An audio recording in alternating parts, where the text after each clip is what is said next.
All right, welcome back. Let me turn this down. Watching a little football. Roll Tide. But yeah, doing a little out here in the shop finally. Sorry guys, trying to get some wires ran. I got the jet on the ground actually right now because it's just easier at this point to get in there. Up here was just a little too high. I got these adjustable tables, but even when they go all the way down, when this thing's up on its wheels, it's still a little high, and it just makes it hard on the back to get up in there and do it like I need to.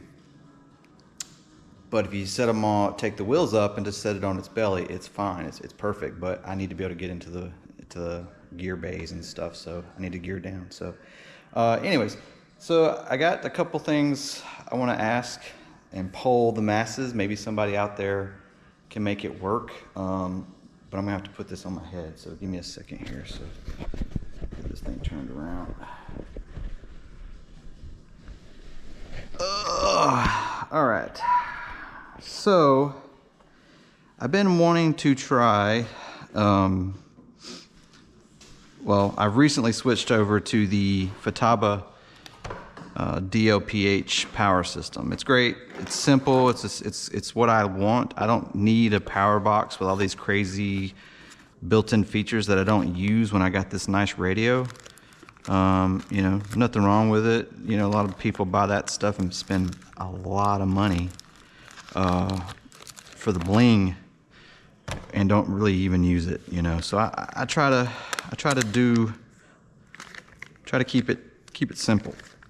So this is, you know, if Powerbox would just come out with something like their serial receiver system they used to have that had like the bus features built into it, I would have jumped ship and been running that crap. But I don't want to buy a Royal, which has all this stuff built in it just to get the 4 ports for the bus system and pay like nearly $1,000. You know, it's just crazy to me. So, so this is it, the DLP 2. They had a 1, this is the 2, has some more features. Well, the way this is, you know, it's just 1 through 18 here. You got an S-Bus, S-Bus 2, you got an S-Bus 2, channel 3 on top, 2 receiver, 2 battery. You can select between 6.6 up to 11 volts.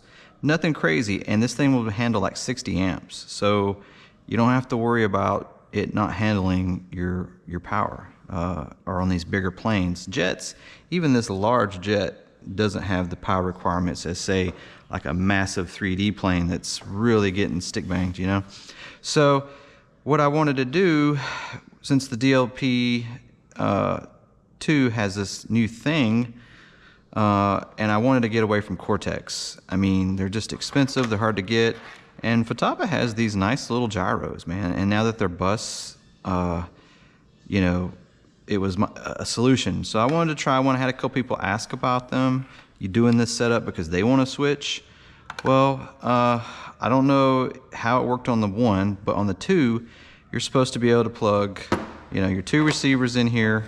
And I'm just going by the instructions, which are horrible, by the way, and actually not accurate. Some of the things on the instructions are wrong.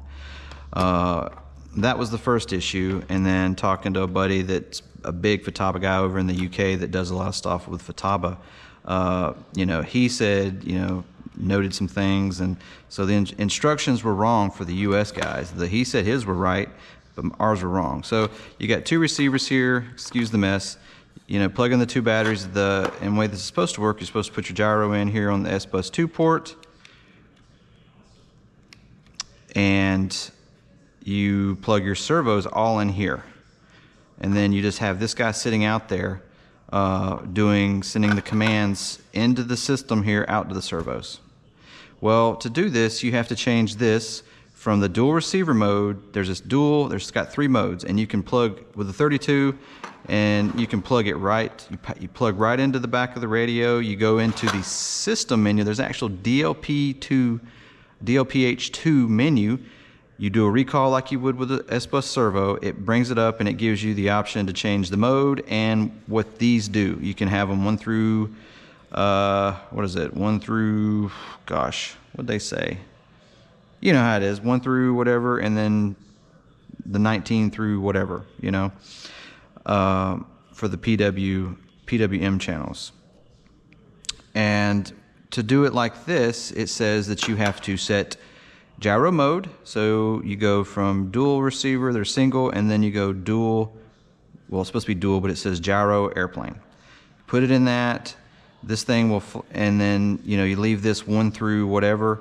You hit right, and then you just power it up normal, and you'll watch these lights. After it powers up, they flash, telling you what mode it is. So and then 3 flashes of these 2 battery. You have to make sure this is set up right. S-bus 2 port to S-bus, not rudder 2. That's how you get a rudder. Power this guy up, they're dead.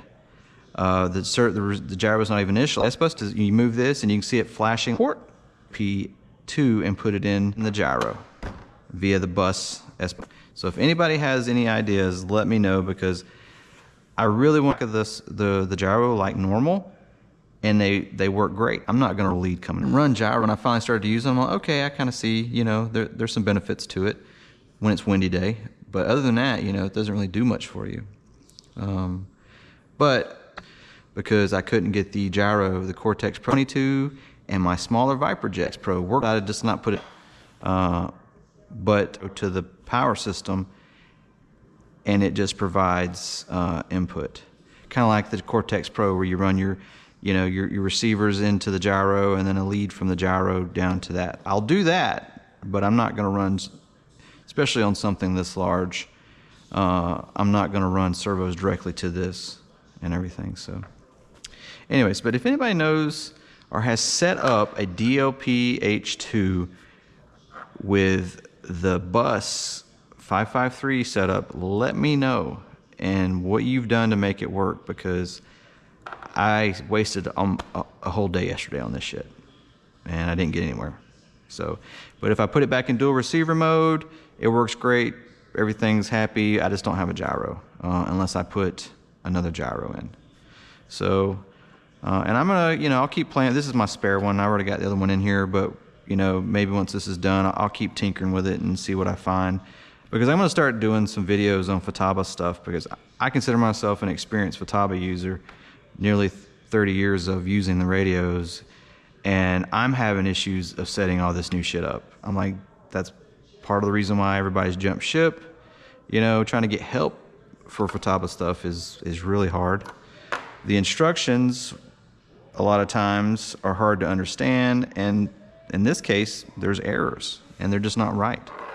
So I don't know what Futaba USA is doing, but they should be writing manuals, double-checking manuals. Help, just put a damn website where you can go and ask questions and they actually respond to it, I go to events all the time and I don't ever really see team reps to ask, and when I'm there, I don't necessarily have questions at that time. So, Futaba, you're killing me, all right? So anyways, let's get to the jet. So all I'm doing right now is running through, tidying up these lines, putting line holders. That's what I'm kind of doing right now. I think I already talked about that. That's the chute deployment is done. I still got to put the chute in. The DLPH is in there. I'm gonna take this off my head now. It's in there and mounted. Whatever gyro I use will be mounted right on that rail right there, right here. Because it's solid, it's rigid, center line, it's a perfect spot for the gyro.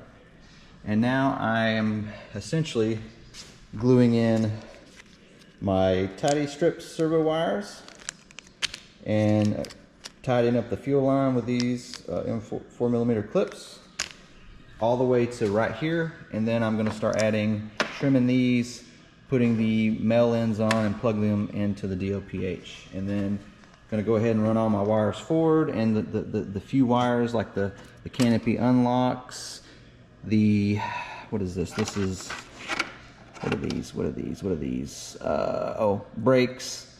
Actually not brakes. Yeah, brakes and chute deployment will go that way. And of course my gear controls. Not a lot, really not a lot to do, honestly. I mean, it looks like a lot and it seems to take the longest, but not a lot left. Because once I get all this stuff done today, it's put the cockpit in, which is already done. I just got to bolt everything back in and fix the stuff that's broke. And then it's ready for CG and test run. So fingers crossed, or fingers crossed, not thumbs up. that I can get this done and take it with me to Georgia. I really want to. It's a beautiful jet, and I know they fly great. So this is one of those more proven designs of Skymasters because they've sold a shit ton of them. But anyways, that's a long video. I'm gonna get back to it. And again, please, if you've done that setup, maybe even with the DLP1, if you've done that setup and there's just something that I'm missing, let me know, because I really want to do that setup. I think that's the best solution for a lot of us. And you know, hopefully it is just a damn software problem and we can get an update and fix them and everything works great. I would much rather that be the issue than just me not knowing how to figure out how to set that damn thing up. Because if that's, I mean, it's like the heli gyros. You know, they were making heli gyros basically for one person, and when you're having to watch YouTube videos with the manual and you still can't figure the damn thing out, it's a problem. So anyways, but I'm gonna get back to it. You guys have a good one, and I still have to do a video on the EvoJet gear fail-safe controller. I just haven't had a time. I spent time with the wife last night out by the fire, joking and smoking and all that good stuff. So didn't get anything done last night. So trying to knock it out today and tomorrow. But you guys have a good one. And like I said, if you know something, let me know. Cheers. Don't forget to subscribe. Thumbs up, thumbs down.